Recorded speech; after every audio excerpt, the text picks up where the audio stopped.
Special cell ने terror module से राब्ते के शुबे में हिरासत में लिए गए 2 अफराद को पूछताछ के बाद छोड़ दिया है। दिल्ली पुलिस ने ये जानकारी मीडिया को दी। इम्तियाज और मोहम्मद जलील को दिल्ली पुलिस ने पाकिस्तान की हिमायत याफ्ता टेरर मॉड्यूल से मुबैना राब्ते के शक में हिरासत में लिया था, लेकिन उनसे पूछताछ के दौरान कोई ठोस बातें सामने नहीं आई। ख्याल है कि गुज़िश्ता दिनों 6 मुश्तबा दहशतगर्दों को पुलिस ने गिरफ्तार किया था, जिसके बाद मजीद अफराद की तलाश की जा रही है।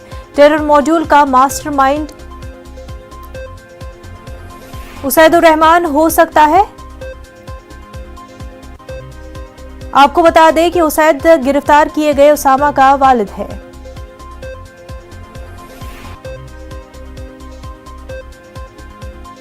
हमारे नुमाइंदे शंकर आनंद इस वक्त हमारे साथ जुड़ चुके हैं। शंकर, टेरर मॉड्यूल के हवाले से 2 अफराद जिनसे पूछताछ की गई थी उनको छोड़ दिया गया है।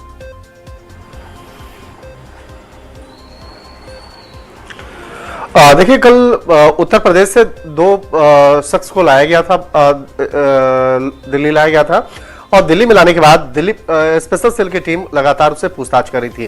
पूछताछ के दौरान बहुत ज्यादा उससे कुछ ज्यादा इंपॉर्टेंट जानकारियां उससे नहीं मिल पाई, जिसमें कि जो आरोपियों का नाम बताया तो उसमें मोहम्मद इम्तियाज बताया जा रहा है कि मोहम्मद इम्तियाज से काफी देर तक बातचीत हुई, लेकिन बहुत ज्यादा कुछ जानकारी मिल नहीं पाई और उसके बाद उसके परिजन भी आए थे और यहां तक कि उसके वकील भी आए थे।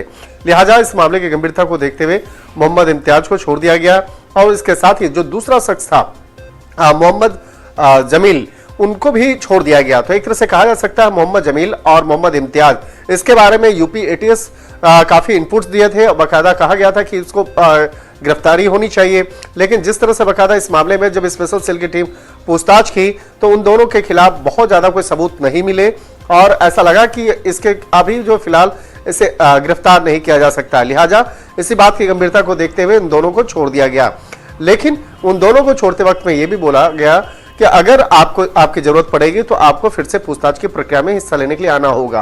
तो कल देर रात में तकरीबन 9 से 9:30 बजे के लगभग में उन दोनों को छोड़ा गया है और वो दोनों वापस उत्तर प्रदेश चले गए हैं। ये दोनों उत्तर प्रदेश के रायबरेली और प्रतापगढ़ के रहने वाले हैं।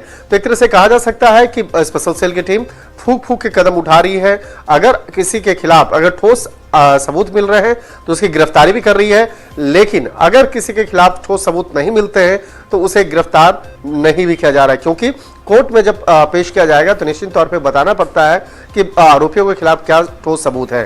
तो लिहाजा इसी बात को ध्यान में रखते हुए दोनों आरोपियों से काफी देर तक पूछताछ हुई है। मोहम्मद इम्तियाज, मोहम्मद जमील, इन दोनों से काफी देर तक पूछताछ हुई, उसके बाद इन दोनों को छोड़ दिया गया। बिल्कुल, आप हमारे साथ शंकर बने रहे। इस वक्त एक और खबर जो है नाजरीन को बता दें कि एनसीआरबी यानी नेशनल क्राइम रिकॉर्ड ब्यूरो के जारी करदा क्राइम इन इंडिया के ताज़ा तरीन आदाद-ओ-शुमार के मुताबिक फिरका वाराना फसादात में पिछले साल के मुकाबले में 2020 में 96% इजाफा रिकॉर्ड किया गया है। इसी तरह जात पात के फसादात में 50% के करीब इजाफा हुआ है। किसानों के एहतजाज 38% और तहरीक और मोर्चों के दौरान हुए फसादात में 33% इजाफा हुआ है। रिपोर्ट के मुताबिक गुज़िश्ता साल 25 मार्च और 31 मई से मुकम्मल लॉकडाउन की वजह से खवातीन, बच्चों और बुजुर्ग शहरियों के खिलाफ जराइम, चोरी, डकैती और दीगर के खिलाफ दर्ज मुकदमात की तादाद में तकरीबन 2 लाख की कमी वाक़ई हुई है। कत्ल की वारदातों में 1% का मामूली इजाफा दर्ज किया गया है। यहाँ तक कि पुरतशद्दुद जराइम के जुमरे में आने वाले जराइम में 0.5% कमी वाक़ई हुई है। शंकर, जिस तरह से रिपोर्ट सामने आई है उनमें कई तरह के क्राइम के हवाले से डेटा प्रोवाइड किया गया है।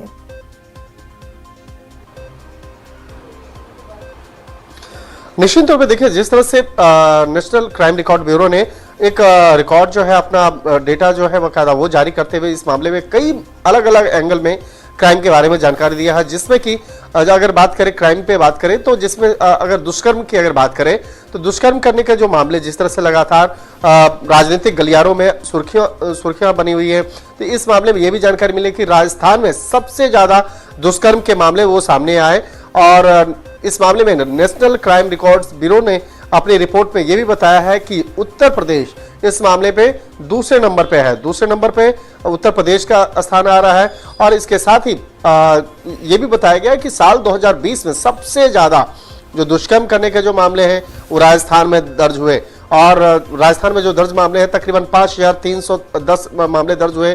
और इसके साथ ही उत्तर प्रदेश की बात करें तो वहां पे 2770 लगभग मामले जो हैं दर्ज हुए हैं। इसके साथ ही कई ऐसे दूसरे जो क्राइम के मामले की बात करें जिसमें दुष्कर्म पीड़िता की अगर बात करें तो सबसे ज्यादा नाबालिग लड़कियां जो हैं वो राजस्थान की हैं जिसके खिलाफ बाकायदा दुष्कर्म जैसे मामले को अंजाम दिया गया है। और अनुसूचित जाति, अनुसूचित जनजाति, इन सब लोगों के खिलाफ भी जिस तरह से बाकायदा क्राइम के मामले को अंजाम दिया गया, तो इन तमाम एक डेटा जो है इस मामले में राष्ट्रीय क्राइम रिकॉर्ड ब्यूरो ने कल जारी किया है।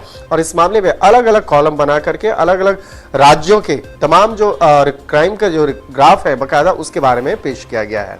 बिल्कुल, बेहद शुक्रिया शंकर तमाम तर तफसीलात के लिए।